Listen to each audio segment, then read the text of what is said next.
Dalagon ng Diyos ning matahom na usab nga kabuntagon maayong adlaw kaniyong tanan akong mga hinigugmang igsoon sa Ginoo ug mga higala. Ani usab ang inyong ubos nga igsoon diya sa Ginoo ang alagad sa Dios ang magwawali. Ug ani usab kita karon aron sa padayon nga pagtuon sa mga pulong sa Dios nga atong mabasa diha sa balaang kasulatan. Praise God. Ug nga mga igsoon, ang ato karon nga tun-an kini ang sulat dinhi sa Lucas kapitulo 11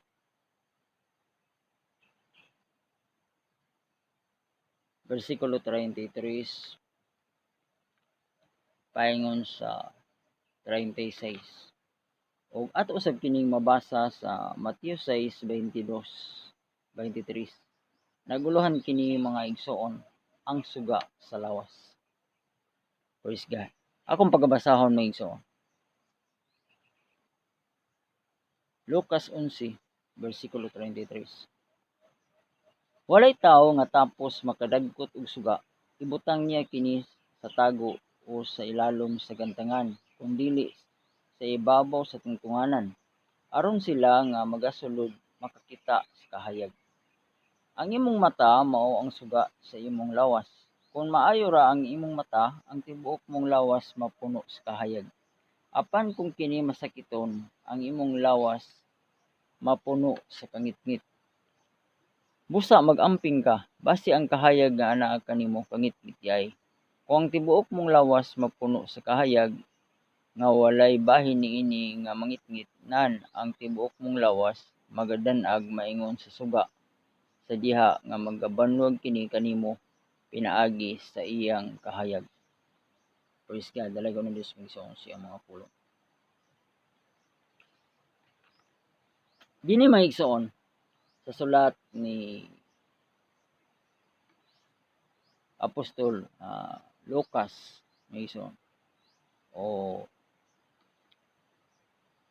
sa atong igsoon hinigumang Lucas maigsoon. Siya hisgot maigsoon kabahin sa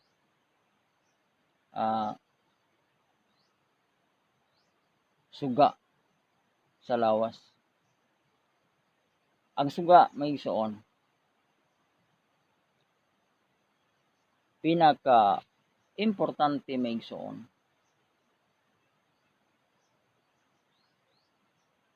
sa atong kinabuhi. Kita nga mga tao maigsoon nanginahanglan kita maigsoon og kahayag nga mao maigsoon ang suga.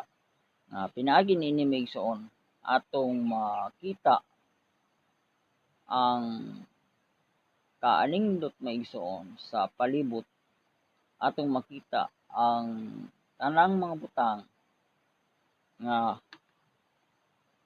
mga buhat sa Dios maigsoon dinhi sa kalibutan. Praise God.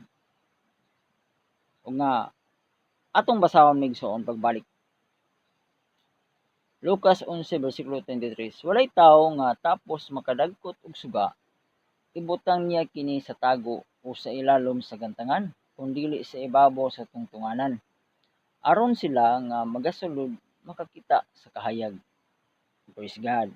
Mato pa maigsoon dinhi maigsoon nga walay tawo nga tapos makadagkot og suga sa diha maigsoon nga aduna si suga maigsoon diha sa iyang balay. Ibutang niya kini sa tago o sa ilalom sa gantangan. Iya kuno kini maigsoon nga ibutang diha sa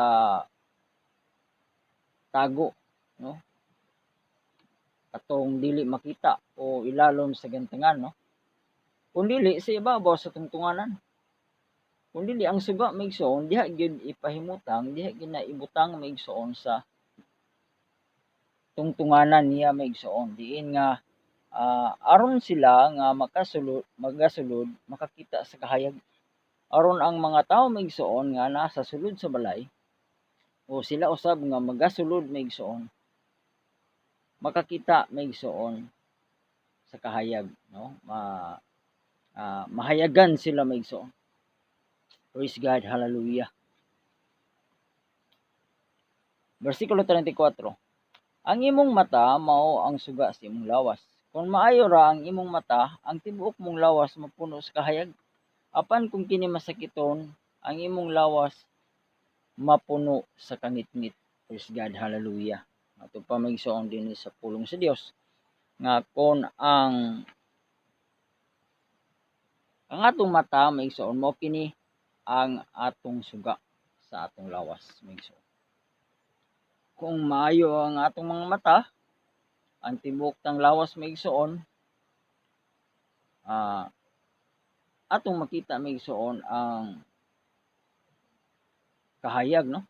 Apan kung kini masakiton, apan kung ang atong mata maigsoon adunay sakit maigsoon, o unsa ba ka maigsoon nga klase nga diferensya sa atong mata,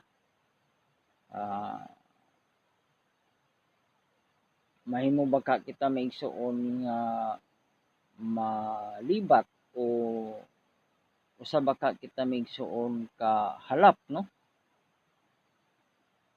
Mo kini maigsoon ang mga problema kasagaran sa mata sa tao. So mato pa ang imong lawas mapuno sa kangitngit. So adunay posibilidad maigsoon nga mangitngit ang imong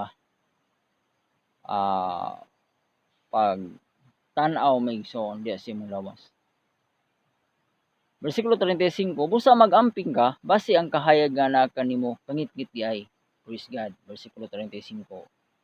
Kini maigsoon adunay gipasabot ang pulong sa Dios sa matag usa kanato maigsoon. Kinahanglan mag-amping kita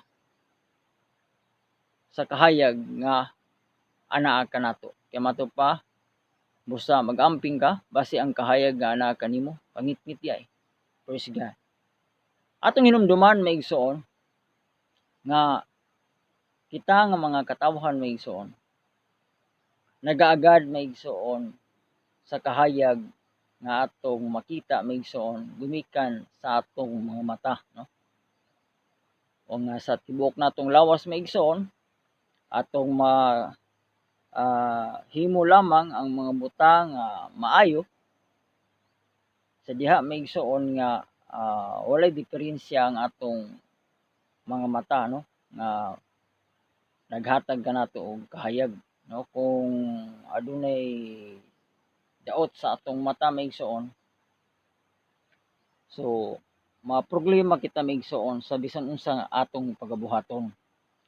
Unsa man ang atong trabahoon maigsoon, kung ang atong mata adunay diferensya, dako kini maigsoon og mahimong epekto maigsoon sa atong mga buhat maigsoon sa atong pagabuhaton. Usa mato pa mag-amping kita maigsoon sa kahayag nga anaa kanato maigsoon basin diay ang atong gituohan nga kahayag kangitngit diay. Praise God. Mao kini maigsoon ang atong kahimtang maigsoon sa iglesia, no? Sa iglesia karon, sa mga katawhan sa Dios maigsoon. Hallelujah. O nga sa iglesia usab maigsoon sa nga aniya sa kalibutan. Adunay duha ka iglesia maigsoon, ang iglesia sa Dios ug ang iglesia maigsoon nga aniya sa kalibutan maigsoon nga diin gigamhan usab sa daotan maigsoon. Hallelujah. Dunay tinuod nga iglesia, dunay dili tinuod nga iglesia maigsoon o bakak nga iglesia. So adunay o tinuod nga relihiyon, aduna say dili tinuod nga relihiyon. Mo kini maigsoon.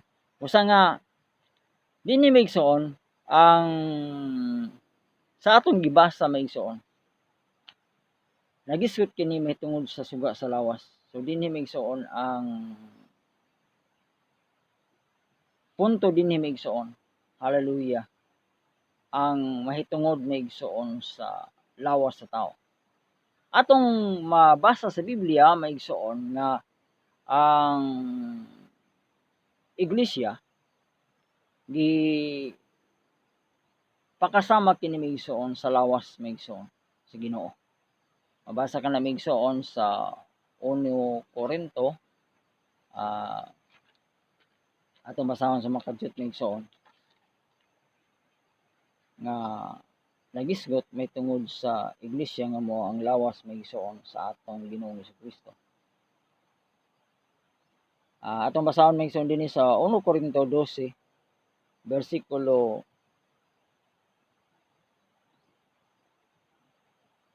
26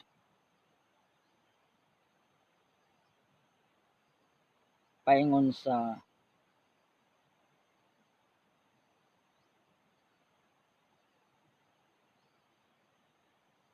gikan maigsoon sa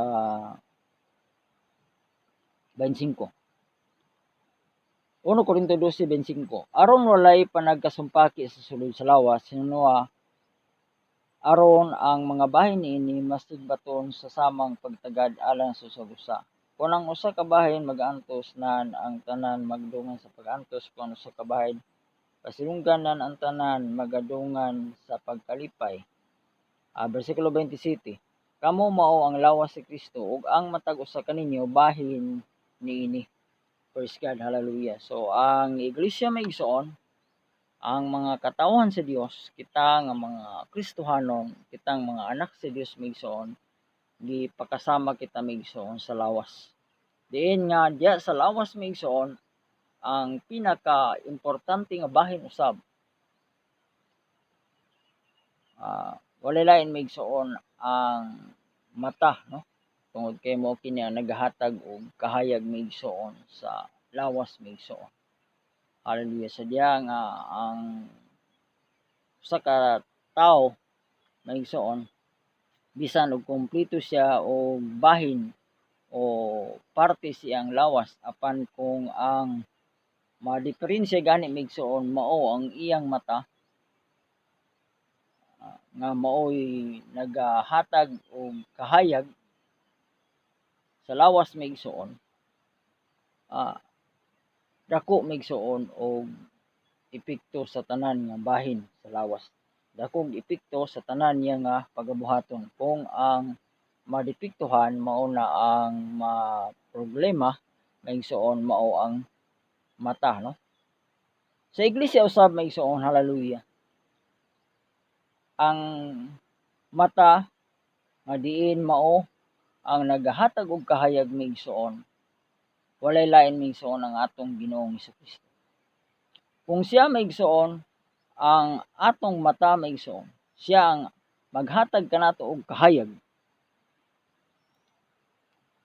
Kita nga iyang mga katawhan, kita maigsoon, maka siguro maigsoon nga anaa maigsoon kita maigsoon sa maayo nga kahimtang maigsoon, sa husto nga paagi maigsoon, sa pagpamuhat kitang tanan nga mga bahin sa lawas maigsoon. Kung ang kahayag maigsoon ni Kristo, ang kahayag sa lawas ni Kristo nga iglesia mao maigsoon ang dominar maigsoon. Mao'y